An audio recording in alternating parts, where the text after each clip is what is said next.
अस्सलाम वालेकुम, welcome to my channel. एक दिन स्कूल से वापस आकर मैं अपने कपड़े बदलने लगी। मैंने पहले अपनी कमीज उतार कर एक तरफ फेंक दी। मैंने सिर्फ फ्रॉक पहन रखी थी और अलमारी से दूसरे कपड़े लेने लगी। उसी दौरान अचानक पीछे से आकर मेरे बहनोई जी ने मुझे पकड़ लिया। मैं मिन्नत समाजत करती रही मगर वो ना माने और उन्होंने मेरे साथ ऐसा सलूक किया कि मुझे दुनिया में जन्नत नजर आने लगी। मेरा नाम शमसा है। मेरी उम्र 20 साल है और मैं 13वीं जमात में पढ़ती हूँ। 3 साल पहले ही मेरी बड़ी बहन की शादी हुई थी और वो अपने शौहर के साथ ससुराल में खुशी खुशी रह रही थी। मेरे बहनोई जी की गुजरात में साड़ियों की दुकान है। हमारे घर में हम सिर्फ 2 बहनें हैं। बहनोई जी आज अपने कारोबार के सिलसिले में लाहौर आए थे और 3 दिन हमारे घर ही रुकने वाले थे। उन्हें देखकर मुझे बहुत खुशी हुई। वो काफी हैंडसम और स्मार्ट थे। ये बात तो मैं उसी वक्त समझ गई थी जब वो पहली बार मेरी बहन को देखने आए थे। उनकी बातें इतनी मज़ाहिया थीं कि मैं और मेरी बहन हंसते हंसते लोट-पोट हो गए थे। उनके आने पर मैंने सोच लिया था कि रात को उनसे बहुत सी बातें करूंगी। खाना खाने के बाद मैंने उनका बिस्तर एक कमरे में लगा दिया। फिर मैं उनसे बातें करने उनके कमरे में चली गई। उस वक्त वो मुझे छेड़ने के लिए एक गाना सुना रहे थे। उन्होंने वाकई बड़ा मुनासिब गाना लगाया था। मैं जाकर उनके बिस्तर पर बैठ गई। फिर वो मुझे किसी की कहानी सुनाने लगे। पहला किस्सा ही कुछ ऐसा था कि मैं शर्म से पानी पानी हो गई। कहानी सुनाते हुए दरमियान में बहनोई जी ने मेरा नरम हाथ अपने हाथ में ले लिया और हल्के से दबाते हुए बोले, कहानी पसंद आई साली साहिबा? मैं कोई जवाब ना दे सकी।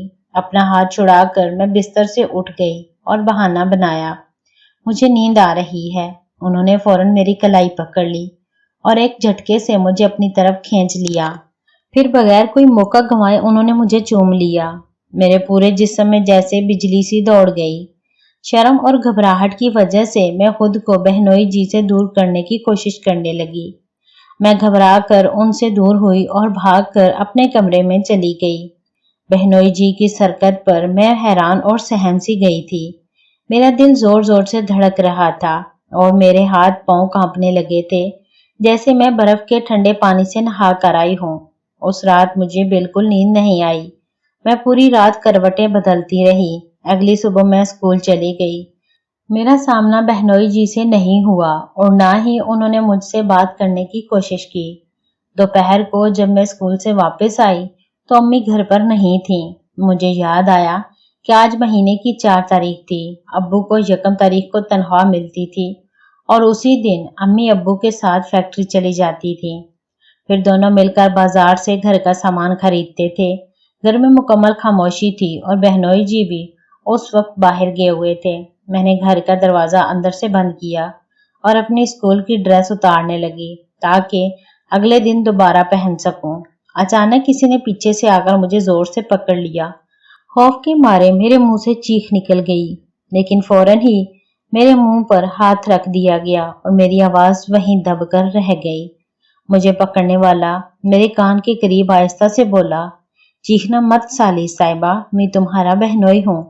अगर तुम शोर मचाओगी तो मेरी बदनामी हो जाएगी। फिर उसने मेरे मुंह से हाथ हटा लिया।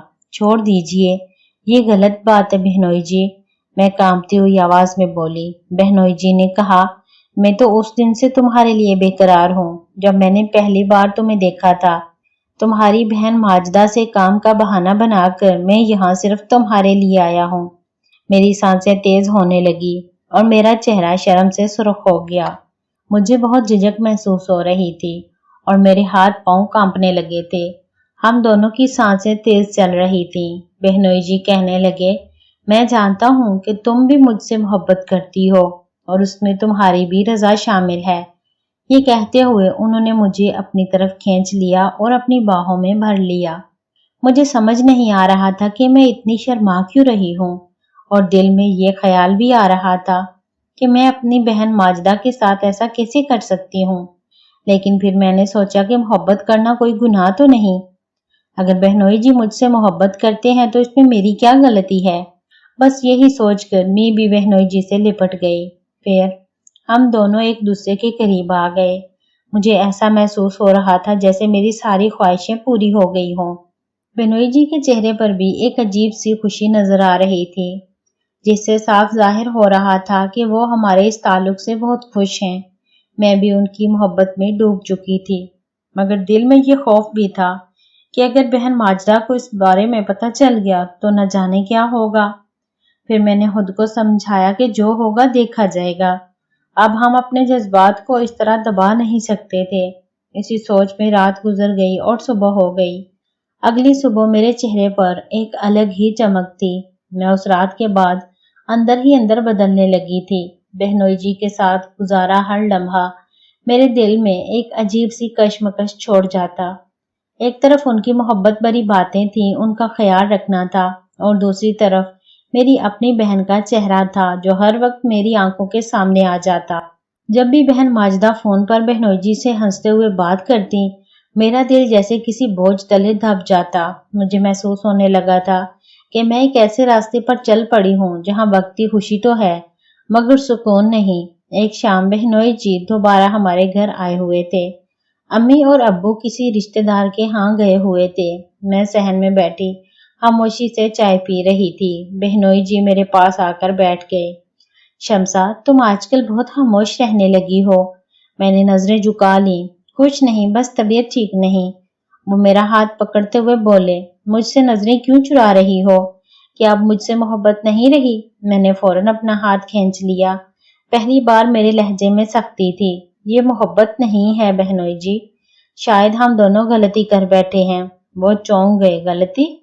تمہیں ہمارے ساتھ گزارے لمحے غلطی لگتے ہیں؟ میری آنکھوں میں آنسو آ گئے۔ لمحے غلط نہیں تھے، احساس بھی شاید سچے تھے، مگر رشتہ غلط ہے۔ آپ میری بہن کے شوہر ہیں۔ میری بہن ماجدہ آپ پر اعتماد کرتی ہے۔ اگر اسے سب پتہ چل گیا تو وہ ٹوٹ جائے گی۔ کمرے میں خاموشی چھا گئی۔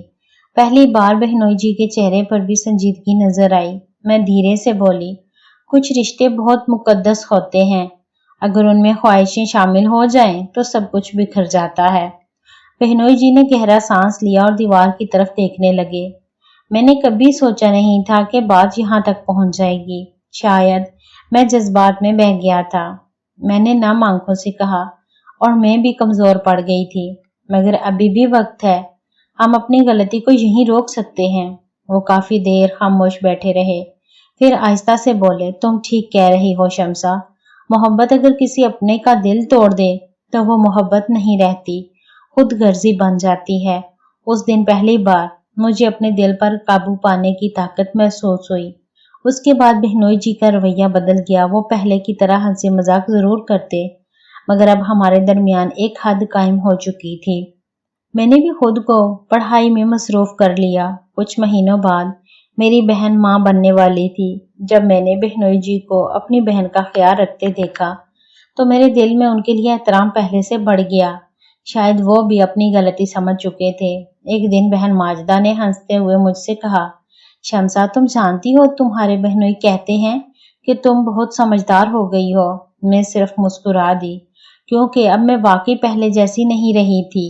وقت گزرتا گیا، میں نے اپنی تعلیم مکمل کی اور پھر میری شادی بھی ایک اچھے انسان سے ہو گئی۔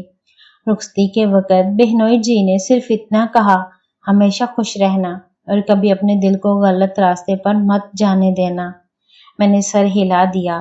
زندگی نے مجھے ایک بات سکھا دی تھی کہ ہر احساس کو نام دینا ضروری نہیں ہوتا۔ کچھ جذبات اگر وقت پر روک دیے جائیں تو کئی رشتے ٹوٹنے سے بچ جاتے ہیں۔ محبت خوبصورت ہوتی ہے، مگر رشتوں کا تقدس اس سے بھی زیادہ اہم ہوتا ہے۔ دوستو، آپ کو یہ کہانی کیسی لگی؟ مجھے کامنٹ کر کے ضرور بتائیے گا۔ اگر کہانی پسند آئی ہو تو پلیز لائک، شیئر اور سبسکرائب کرنا مت بھولیے۔ شکریہ۔